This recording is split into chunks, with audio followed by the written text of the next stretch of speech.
Boa noite. A crise econômica intensificada pela Covid-19 e o desenvolvimento de planos de vacinação contra o novo coronavírus devem marcar o ano de 2021.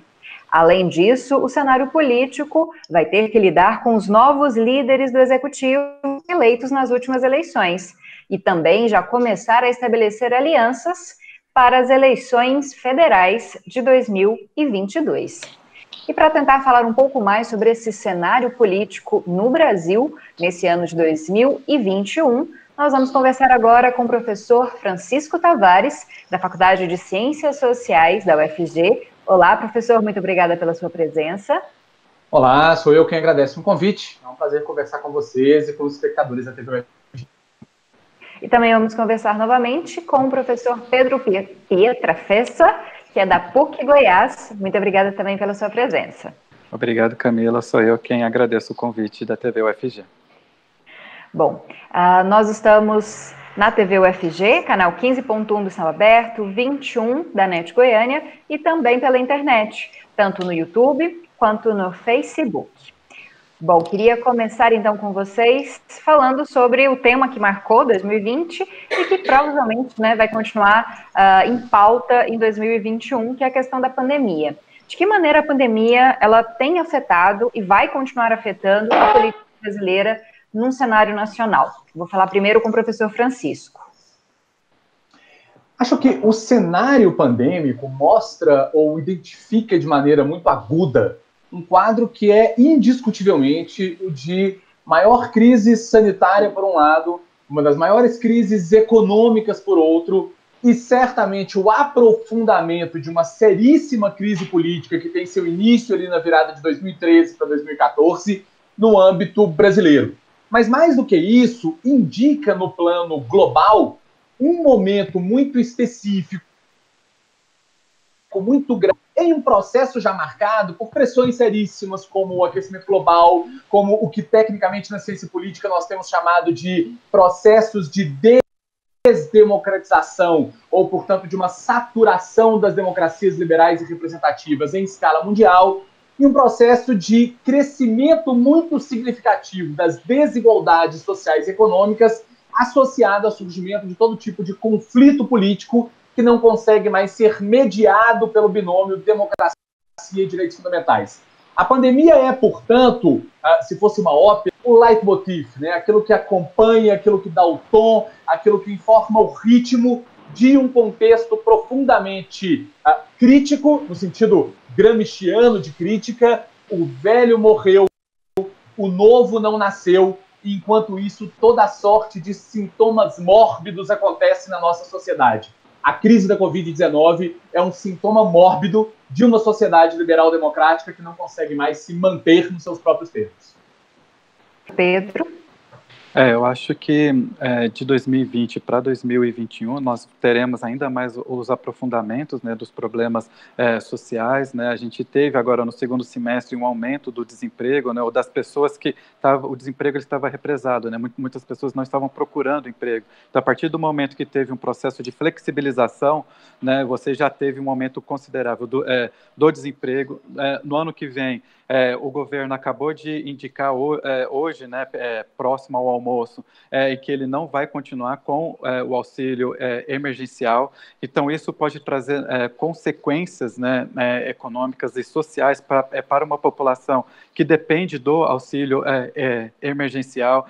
Você tem pressão fiscal, você tem pressão, inclusive, uma pressão para que os diferentes setores voltem a funcionar de uma forma mais flexível ainda. Um dos últimos setores que ainda não voltou, por exemplo, o da educação, está tendo uma pressão muito forte, inclusive das instituições de ensino privada, por conta da perda de alunos.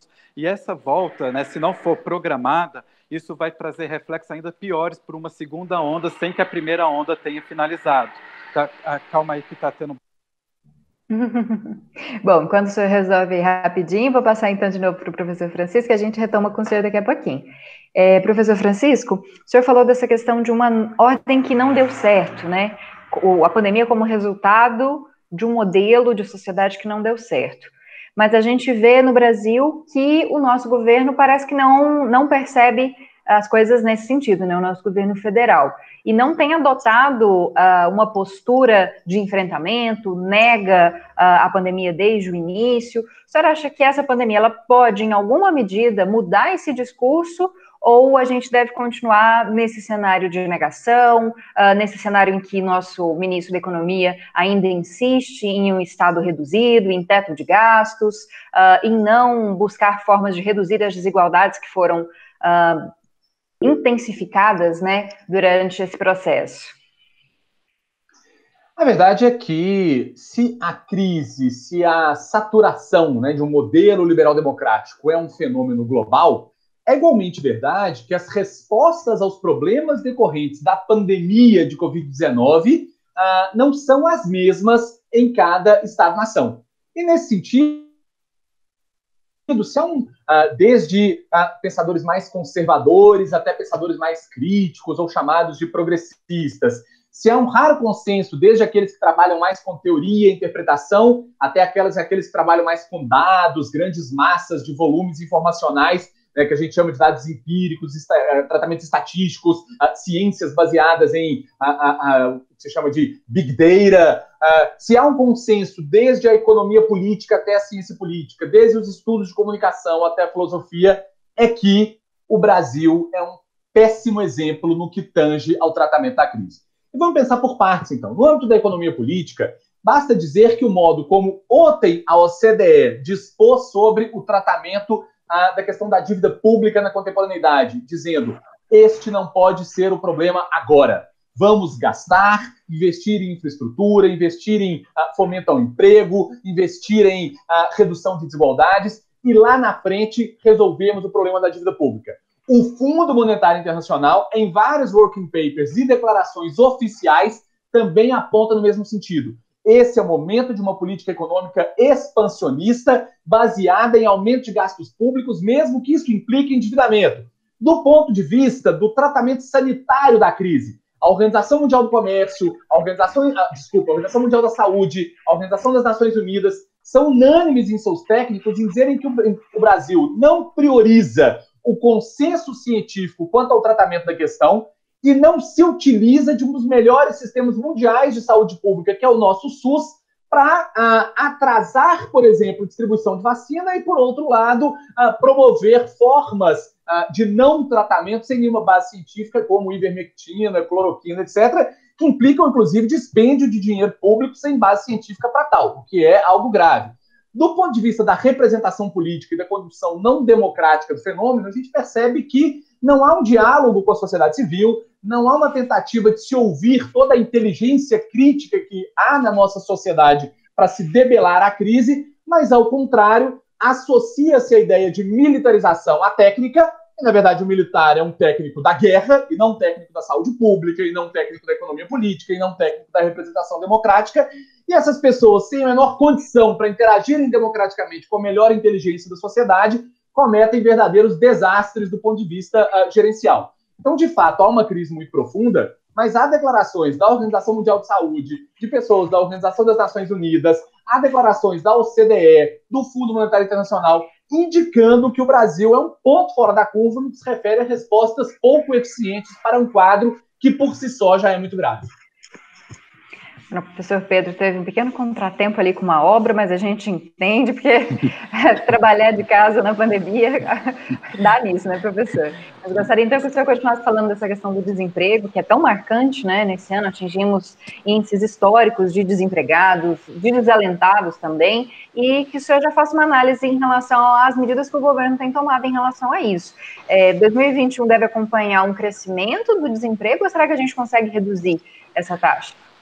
Então, um dos grandes problemas, né, é que as empresas também não estão conseguindo se sustentar, né? Então, aqui no Brasil já havia, né, um período de um ano, que é um ano bastante crítico, né, para as empresas sobreviverem, e no período de pandemia a gente percebeu que as empresas não tinham um fluxo de caixa suficiente para poder se manter por um período de 3, 4 meses sem que tivesse algum tipo de problema, né? Então, isso pode continuar no ano que vem, se não há algum tipo de política, né, econômica que também você visualize que as empresas necessitam desse tipo de fluxo de classe, que eles necessitam que, às vezes, o BNDES ele lance algum tipo de crédito para que as empresas possam elas possam sobreviver. Quando eu falo as empresas, não são as grandes empresas, tá? São as pequenas, médias empresas que a população ela vai ter, né, um emprego maior, né? E também não as empresas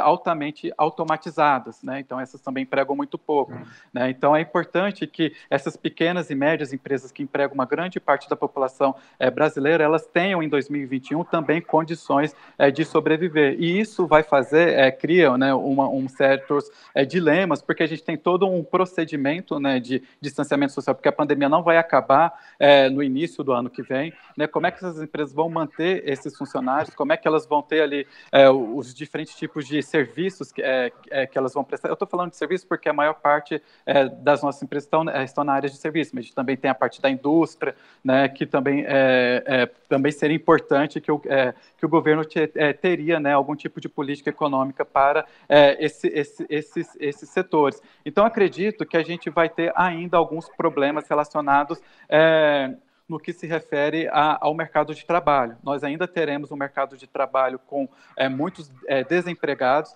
A gente não vai resolver isso no ano que vem. O que foi indicado é um processo de maior flexibilização, né, da nossa legislação trabalhista, né? O próprio ministro da Economia, ele já falou recentemente que a proposta dele é flexibilizar ainda mais, como se isso trouxesse possibilidades de mais empregos, né? A gente viu que com a flexibilização que nós temos a promessa de ter um volume maior de emprego, isso não ocorreu, né? Então, no curto prazo, acredito que vai ser bastante difícil que a gente modifique, né, esse problema do desemprego aqui no Brasil. E isso traz algumas pressões políticas também. Então, o ano de 2021 vai ser um ano de articulação política, né, que vai culminar, né, finalizar ali em 2022, mas o desenho das articulações políticas elas já estão sendo desenhadas e serão intensificadas em 2021 também, né? Nós já teremos ali no início, né, de 2021 as eleições no Senado e na Câmara para a presidência das duas casas, né? Isso já vai indicando, né, como é que vai ser a concertação para o ano de 2022, e esses problemas sociais que podem se agravar no ano que vem podem trazer também ainda mais pressão para o mundo político. Já que o professor falou dessa questão da eleição, né, dos presidentes da Câmara e do Senado, há aí uma disputa entre o governo, entre os atuais presidentes, né, uma tentativa de reeleição que estava fora do jogo habitual. Professor Francisco, como é que o senhor vê essas questões? Eu acho que a gente nunca tinha ouvido falar de forma tão intensa no noticiário a respeito dessas eleições, que muitas vezes elas só passam como notinhas, né? Que fulano foi eleito ao cargo de presidente do Senado, ou presidente da Câmara. Parece que esses papéis estão mais importantes nesse momento da política brasileira, ou é engano meu? Acho que houve alguns momentos, como, por exemplo, a própria figura de Ulisses Guimarães, depois Ibsen Pinheiro durante o impeachment, depois a tão caricatural como crítica à eleição do Severino para a presidência da Câmara, e, finalmente, a figura de Eduardo Cunha, que também colocaram esse cargo de presidência da Câmara em forte evidência. E, de outra maneira, isso também se deu com o Sarney no Senado, por algum momento com o Renan Calheiros e seus reiterados escândalos e problemas, às vezes com a Justiça, com o Ministério Público. Isso também chamava atenção. Mas o que é diferente agora? Parece-me que já é um capítulo tardio de uma situação de quase insustentabilidade institucional, porque passa a nova república desenhada em 1988. Então, de um lado, nós temos uma presidência da República que procura governar sem respeito aos critérios democráticos de accountability e tentando exercer um controle um pouco exagerado ou demasiado sobre o parlamento. De outro lado, nós temos um Supremo Tribunal Federal que se propõe a ir contra a literalidade da Constituição da República, né, e só não fez por uma diferença mínima, né, de um voto para garantir o que entenderia como estabilidade institucional. E, finalmente, nós temos a tentativa de setores ligados a quase o mesmo espectro político-ideológico da presidência da República, da direita para a centro-direita, em Alcolumbre e Maia, que querem, de qualquer maneira, tutelar o governo a partir de casas legislativas. Isso indica uma projeção no campo da política de um total esgarçamento institucional e esgarçamento social que vem ocorrendo muito claramente, pelo menos desde a ruptura institucional ocorrente em 2016, quando se entendeu que um simples inadimplemento de uma obrigação do governo federal significava concessão de crédito por via transversa, né, por bancos, para a presidência da República. E por essa questão técnica, despojou-se uma presidente do mandato eleito com base em argumentos como viva o coronel Brilhante Ustra, né, um famoso torturador.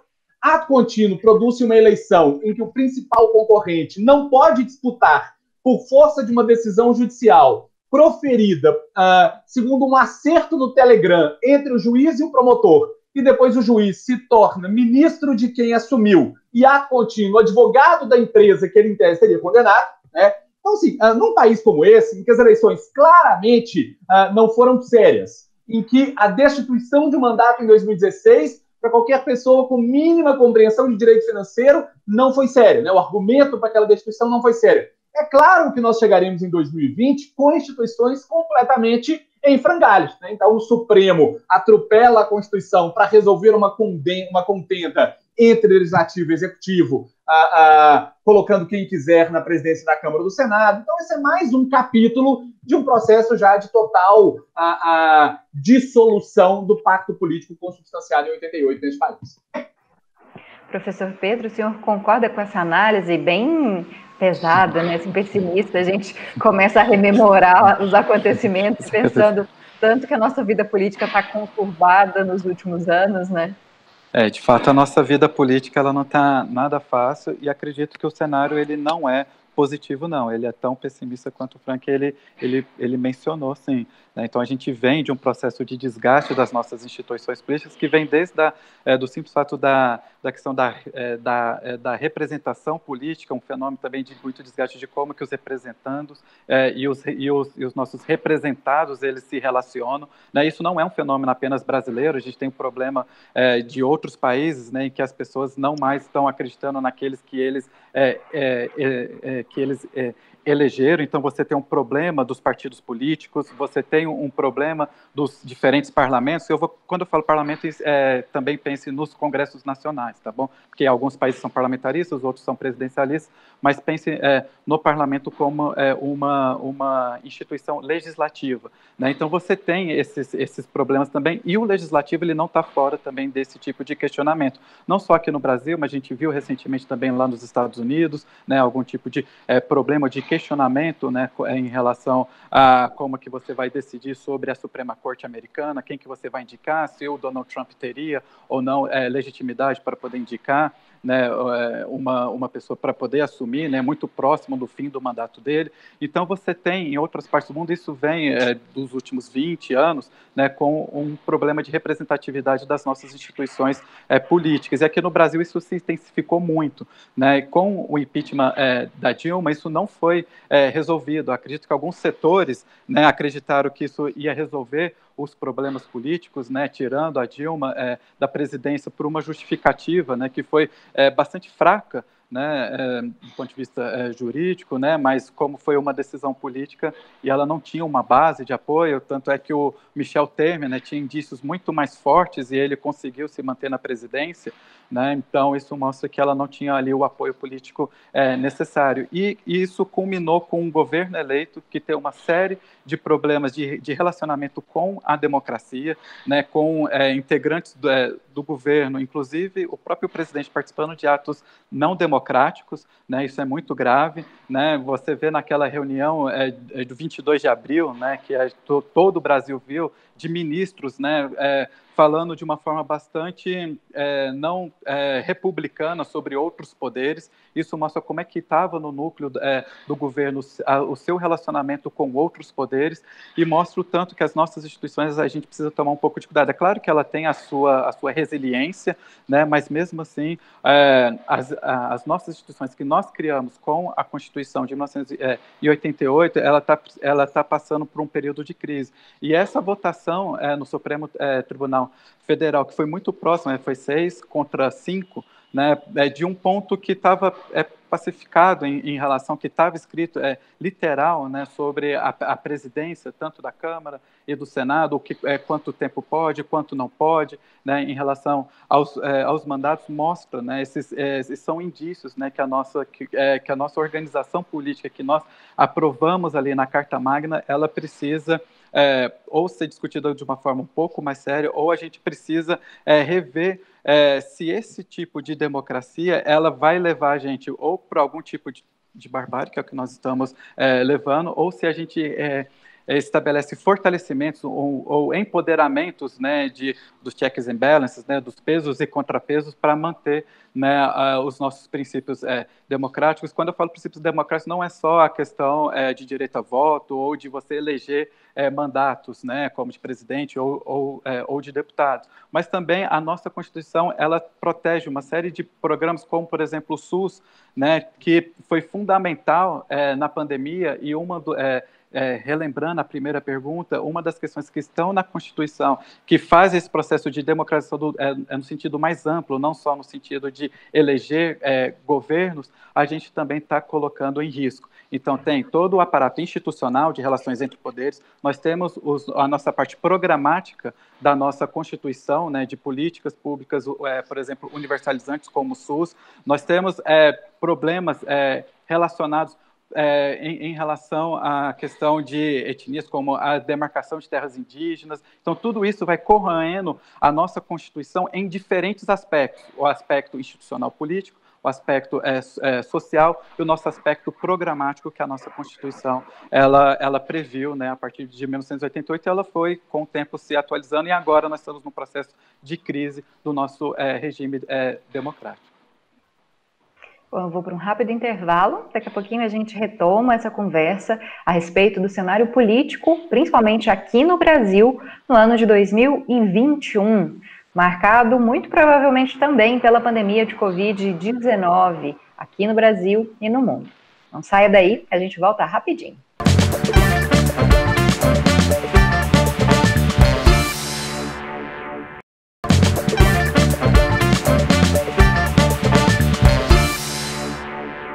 Estamos de volta com Conexões de hoje, o primeiro Conexões do ano, e que está falando sobre o cenário político do Brasil em 2021 e também a respeito das influências da última eleição municipal ocorrida no final de 2020, da pandemia de Covid-19, dos programas de vacinação que estão sendo desenvolvidos, tudo isso no nosso cenário político federal. E nós estamos conversando com o professor Francisco Tavares, da Faculdade de Ciências Sociais da UFG, e também com o professor Pedro Pietrafessa, que é professor da PUC Goiás. Bom, professor Francisco, vou retomar a questão da vacina, porque eu acho que é uma questão que tem gerado uma disputa política muito visível, né? Principalmente entre o presidente Jair Bolsonaro e o governador de São Paulo, o Dória, que eles estão usando a existência ou não de uma vacina, a possibilidade de utilizar essa vacina na população como uma arma política, não é? Como é que o senhor vê isso? As ações que foram tomadas pelos governos e que devem ser tomadas pelos governos, principalmente agora na questão da vacinação, elas vão interferir no nosso cenário político? Elas já são pensadas para 2022?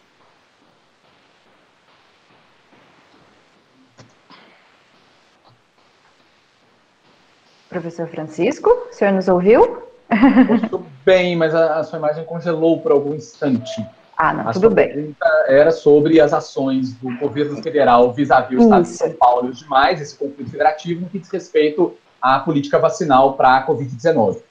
Uhum. É claro que essa é uma questão que encerra algumas características do nosso desenho institucional, que às vezes leva a conflitos federativos, né, portanto, entre União e Estado, É claro que isso diz respeito também a um conflito político entre João Dória, que quer se colocar como uma liderança do centro-direita até a extrema-direita, né, desde o momento em que ele se torna governador de São Paulo, ainda antes da disputa à prefeitura, mas quando ele se faz a força hegemônica no PSDB, deslocando o partido do centro para a centro-direita e até, em algumas políticas, a extrema-direita, ele quer buscar a base social, política e econômica de Jair Bolsonaro e tenta se utilizar no estado de São Paulo, portanto, como um bunker de uma antipolítica bolsonarista, querendo colocar-se como mais eficiente. Então tem sim uma disputa federativa, tem claramente uma disputa política, mas eu diria que a chance para que tudo isso aconteça, a oportunidade é mais do que institucional ou mais do que decorrente de um conflito político entre a liderança de João Dória e Bolsonaro. Isso se dá em razão de um certo desalinhamento, de uma certa omissão por parte do governo federal no que diz respeito a um planejamento para essa específica questão da vacina. Então, se, como, por exemplo, o governo de Boris Johnson fez, se como Merkel fez, se como vários governos na América Latina fizeram, lá por volta de agosto, julho, o governo federal brasileiro tivesse estabelecido acordos com vários laboratórios que potencialmente ofereceriam vacinas e não apenas um, se desde aquela época já tivessem sido feitas as importações de seringas, se desde aquela época já tivesse sido criado um protocolo no âmbito da Anvisa, porque há base legislativa para isso, para uma apreciação célere daquelas vacinas que fossem aprovadas internacionalmente. Se, sobretudo, houvesse aporte orçamentário para as políticas de saúde referentes à mitigação dos efeitos da pandemia. Certamente não haveria oportunidade para que unidades federativas descentralizadas como São Paulo tentassem assumir o protagonismo de uma política que, de fato, deveria ocorrer a partir da União. Ocorre que, enquanto o governo federal deixava exames de Covid perecerem, terem a sua validade perdida, a ponto de terem que criar a estranha figura da renovação de validade de exames de Covid, como se deu hoje. Enquanto o governo federal não executava o orçamento já autorizado pelo parlamento para políticas de saúde pública. Enquanto o governo federal apostava em formas quase míticas de solução da pandemia, como cloroquina, ivermectina, negação do distanciamento social como política profilática, é claro que outros foram tentar ocupar esse espaço vazio e, a partir das suas unidades federativas, indicarem que havia soluções. É o que faz Dória, é o que outros governadores começaram a fazer agora, criando, portanto, um conflito político onde deveria haver um acordo democrático e institucional entre todos os agentes de Estado para resolvermos o problema da pandemia. Veja, a Merkel é uma política da centro-direita. Há, por outro lado, políticos de centro-esquerda pelo mundo, todos coordenados para a mesma questão: eficientemente vacinar-se a população a partir das descobertas científicas ocorrentes ao longo do ano de 2020. Infelizmente, uma certa omissão por parte da União leva à transformação de uma simples política vacinal em um conflito federativo e ideológico partidário. Isso é um dos indicativos, digamos, agudos da nossa crônica crise político-institucional. Bom, professor Pedro, queria também que o senhor desse sua opinião a respeito disso. A gente percebe que o campo está um pouco já se constituindo aí num duelo que provavelmente vai acontecer, né, entre essas duas forças que estão surgindo, mas também vê outros posicionamentos, como, por exemplo, o governador do estado de Goiás, Ronaldo Caiado, que já deixou de apoiar Bolsonaro, voltou a apoiar Bolsonaro, criticou Dória na forma como ele estava fazendo o plano vacinal. Como é que você enxerga a ação desses diferentes atores num momento que é tão importante, mas que a gente sabe que também está sendo usado como uma plataforma política para 2022? De fato, o governo federal ele não ter feito o seu papel de coordenação, né, de toda a questão de saúde, isso criou, né, uma janela de oportunidade, né, para que as federações, né, os governadores e alguns prefeitos, eles tomassem algumas medidas, né. Então, isso desde o início ali de março fez com que se cristalizasse em diferentes unidades da federação, em diferentes regiões, porque a gente também tem um consórcio Nordeste, né, que os governadores do Nordeste criaram ali um consórcio com cientistas, com representantes da sociedade civil e também com autoridades dos seus respectivos estados, né, que fizesse com que eles coordenassem as suas ações em relação à pandemia. Então, a forma como o governo federal se comportou em relação à pandemia desde o seu início fez com que criasse esses problemas, né, de diálogos com as outras unidades da federação. Né? Então, a questão entre o Dória e o Bolsonaro, né, tem também esse aspecto do governo federal ele não fazer o seu papel de coordenação, tem a questão política, né, que o Dória, inclusive, foi criticado não só pelo Ronaldo Caiado, mas por outros governadores, pela postura com que ele teve ali naquela reunião, né, com o ministro da Saúde, a forma como foi feito, né, o cronograma ali em São Paulo, porque criou, né, ali uma possibilidade, 25 de janeiro nós vamos iniciar a nossa vacinação. Só que você ainda precisa, né, de ter o aval da Anvisa, né? E quando foi conversar ali com o ministro da Saúde, o ministro da Saúde falou, a gente vai ter um processo de 60 dias. Outras pessoas que passaram pela Anvisa, que passaram pelo Ministério da Saúde, falaram 60 dias é um número, é uma data muito estranha, né?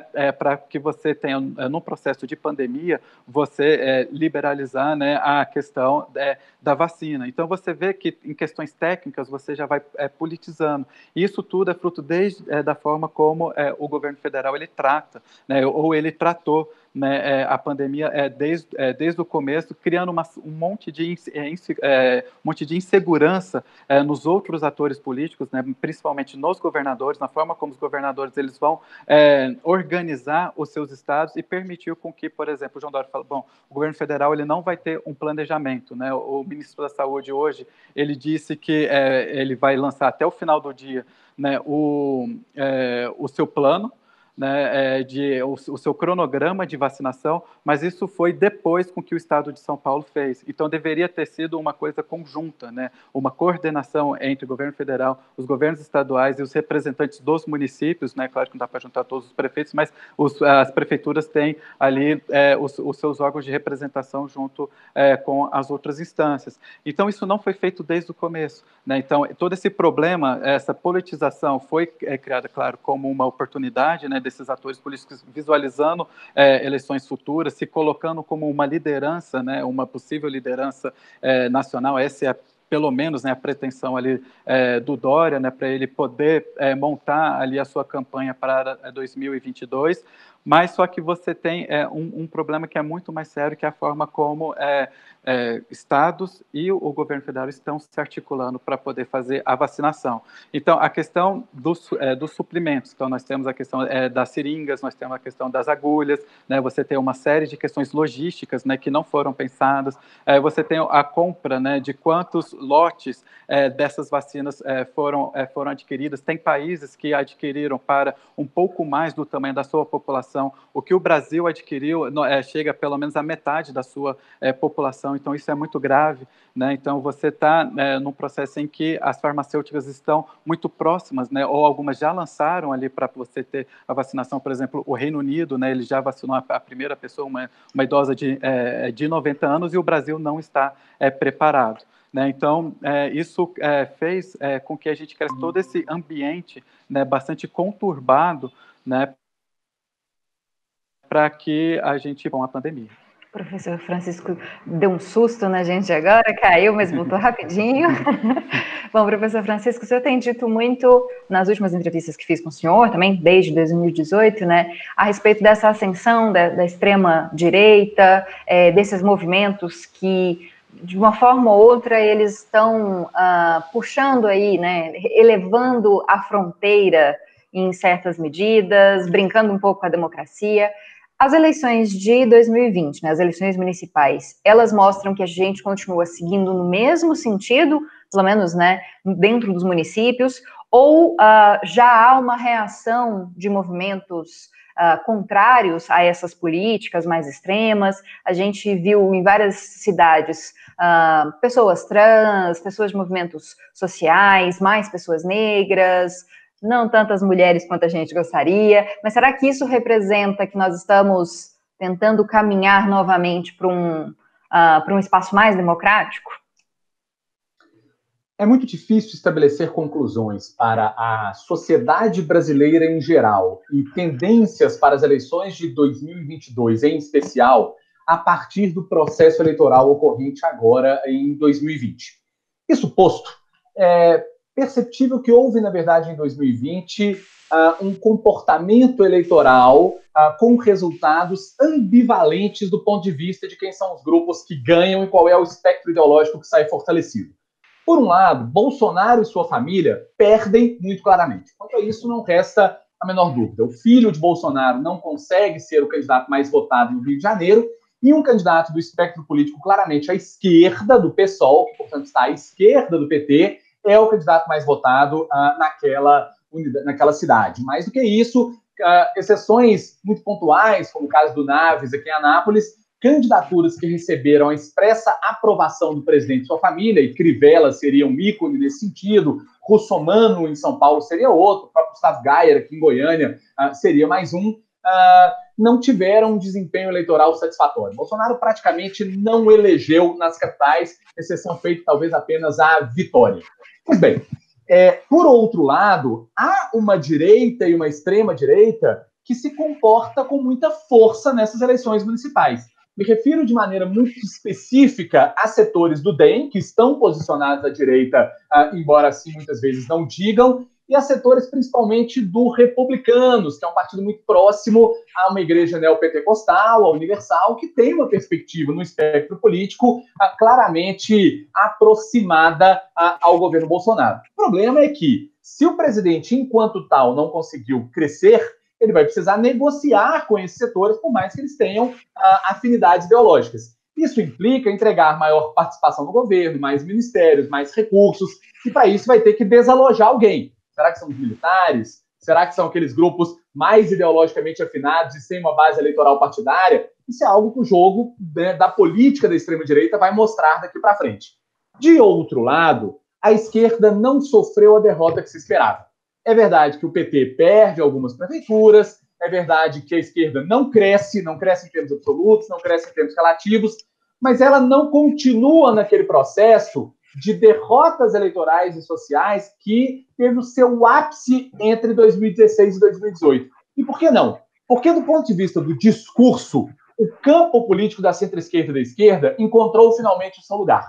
O tom dessa campanha não foi a escola sem partido, o tom dessa campanha não foi a militarização da vida social, por exemplo, a partir de um fortalecimento coercitivo de guardas municipais, mas foi, por outro lado, a política pública de saúde. É um direito social historicamente defendido, lá desde a Inglaterra, na Constituição do National Health System, até o SUS aqui no Brasil, pela esquerda política. A esquerda também ganhou muito espaço. Acho que o professor travou, né, Pedro? Eu acho que ele travou. Vou passar a palavra para você, enquanto ele não retorna. A internet hoje não está ajudando muito. O professor Pedro falava aí que a esquerda não teve a derrota que se imaginava, mas que setores estão fortalecidos também, né, como o DEM, esse centrão, né, que a gente chama aqui, já desde o meio, pelo menos do ano passado, de 2020, já estava buscando uma aproximação maior com o governo Bolsonaro. Como é que você analisa esse cenário, pensando aí nesses diferentes atores?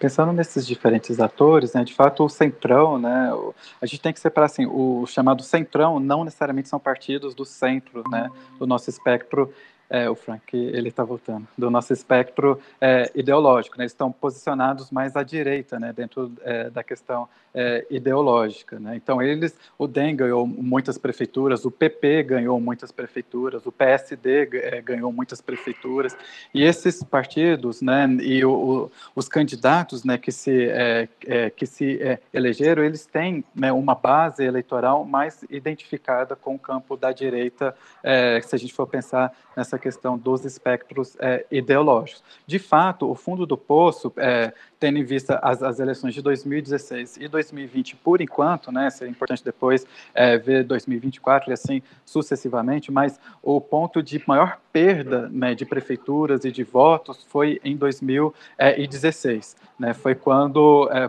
por exemplo, o PT sai de mais de 600 prefeituras, né, para menos de 200 prefeituras, né, então foi quando o maior partido, o PT, né, ele teve a maior perda.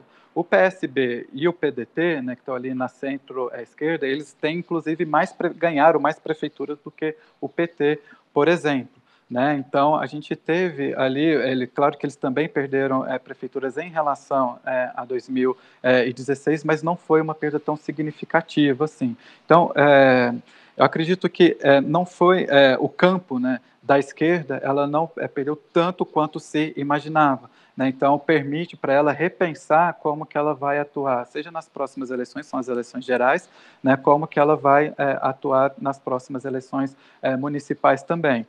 Precisa verificar se vão ter os partidos, eles vão conseguir fazer uma candidatura competitiva, ou pelo menos duas candidaturas competitivas. Esse vai ser um grande debate que nós teremos em 2021 e principalmente em 2022, que é quando, né, Sacramento, né, todas as coligações, tivemos algumas conversas, mas o que a gente pode perceber é que ainda há alguns ruídos, né, tanto provenientes das eleições de 2018, como é que foram algumas negociações em estados específicos, né, no campo da esquerda. Precisa também verificar como que, por exemplo, o João Dória, né, e no campo da direita também eles vão se articular. Né? Então, eles estavam conversando com pessoas que não estavam necessariamente dentro dos partidos políticos, né, como o Luciano Huck, como o próprio juiz Sérgio Moro, né, outros que também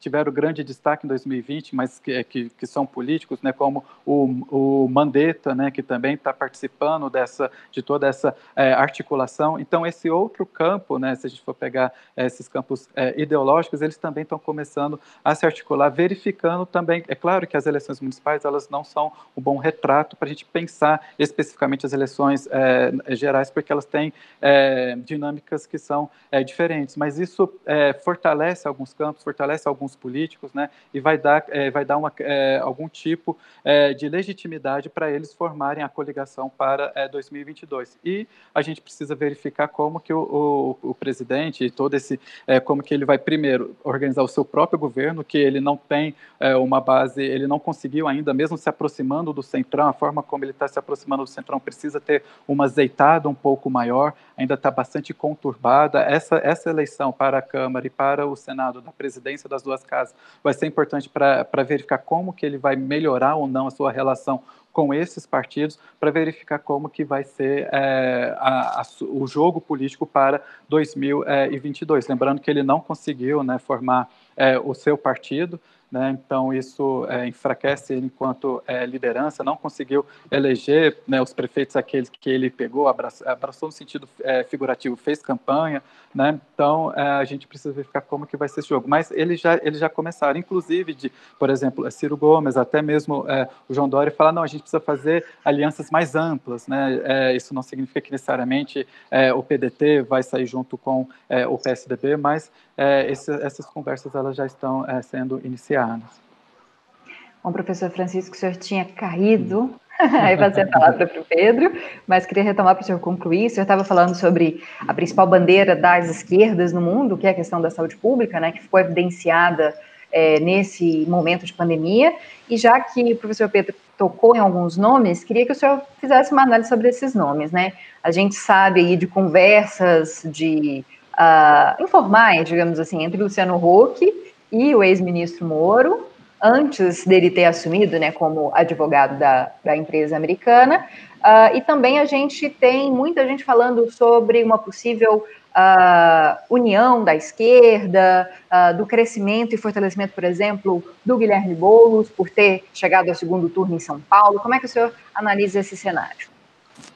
Do ponto de vista do desenho político-partidário, o que parece é que tanto da centro-esquerda para a esquerda, como da centro-direita para a extrema-direita, essas eleições indicaram que é possível haver coesões que até recentemente eram entendidas como improváveis. Então, por exemplo, desde o PSOL, passando por PDT, PT, PCdoB, foram construídas coalizões muito significativas à esquerda.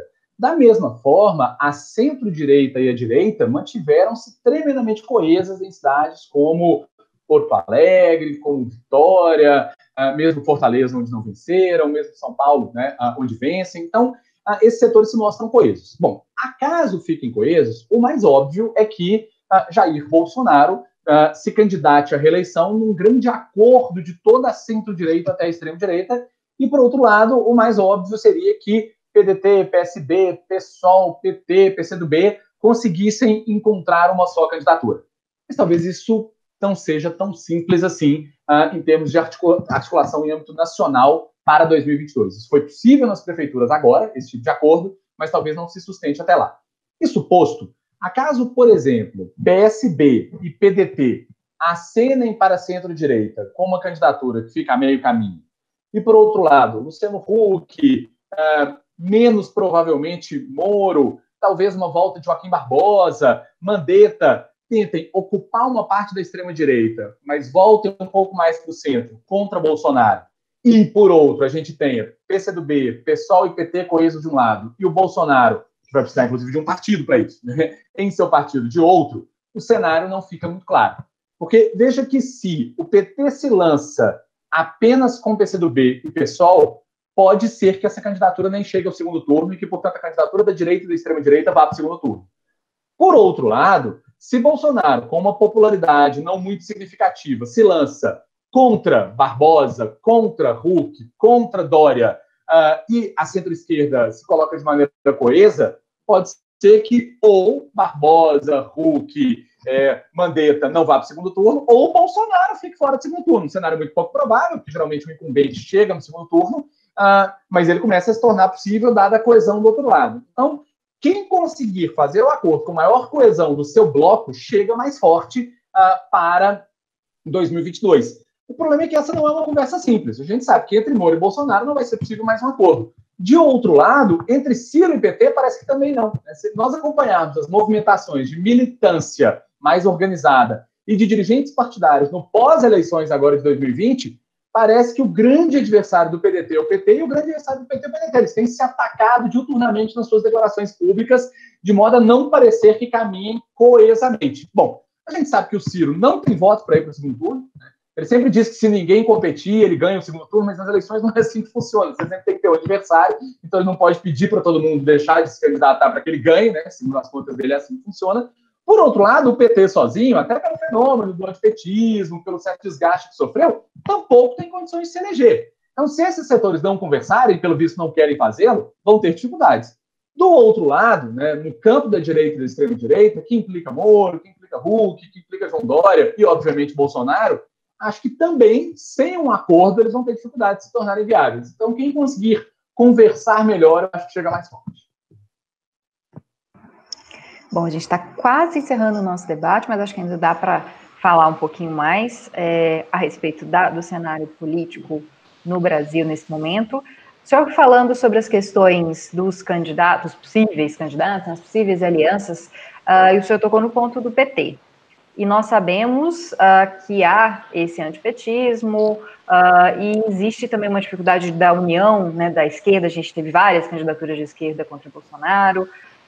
O senhor acredita que nesse momento é possível que Lula tente novamente se candidatar em 2022, ainda que haja um processo sendo movido contra eles, mas agora também há uma declaração aí de que ele não seria dono do tal do triplex que gerou todo aquele processo, né, da Lava Jato, capitaneado pelo Sérgio Moro? Será que a gente ainda pode pensar em mais uma eleição com Lula candidato? Pois é, o que acontece é que primeiro tem que ver se ele tem condições jurídicas para tal, né? Porque além do processo do triplex, tem o sítio de Atibaia, tem vários outros, a gente sabe que o processo de judicialização da política, como outros querem, de lawfare, né, portanto, utilização do direito como arma de guerra, no Brasil ainda é muito significativo. E eu, sinceramente, se tivesse que comprar uma ficha e fazer uma aposta, eu diria que dificilmente o Lula vai ter condições jurídicas de disputar validamente o pleito. O que, tecnicamente, até entendo que não é o correto, mas independentemente da minha compreensão pessoal de que isso não é o correto, eu acho que dificilmente ele vai ter a possibilidade ou liberdade jurídica para poder competir. Caso possa, essa é uma discussão interna ao campo da centro-esquerda. Será que vale a pena apostar numa liderança como o Dino, que tem uma administração exitosa para apresentar no Maranhão, no estado do Nordeste, junto a uma figura que tem crescido em São Paulo, como o Guilherme Boulos? Será que vale a pena pensar em lideranças mais jovens? que não estão tão desgastadas, mas ao mesmo tempo já têm administrações para mostrar, né? Talvez Jacques Wagner, com tudo que construíram na Bahia, com a vitória deles sobre o carlismo, ou que seria o caso de se insistir novamente no Lula em toda a imagem de alguém que de fato construiu muita coisa e entregou o seu governo com 87% de aprovação. É muito difícil eu, como analista, responder isso em nome desse campo político, né? Agora, do ponto de vista de prognóstico, eu acho que o mais provável é que Lula não tenha condições de se registrar como candidato e, portanto, uma conversa entre PT, PCdoB, PSOL e, eventualmente, o próprio PSB e o próprio PDT terá que acontecer para encontrar uma outra liderança. Eu não acho pouco provável que, durante essa conversa, os ânimos se tornem de tal modo estremecidos que esses setores cheguem muito desgastados e desunidos das eleições, de modo a não conseguirem coesão nem mesmo no segundo turno. Ora, foi precisamente o que aconteceu em 2018, né, quando Ciro Gomes termina em Paris em pleno segundo turno.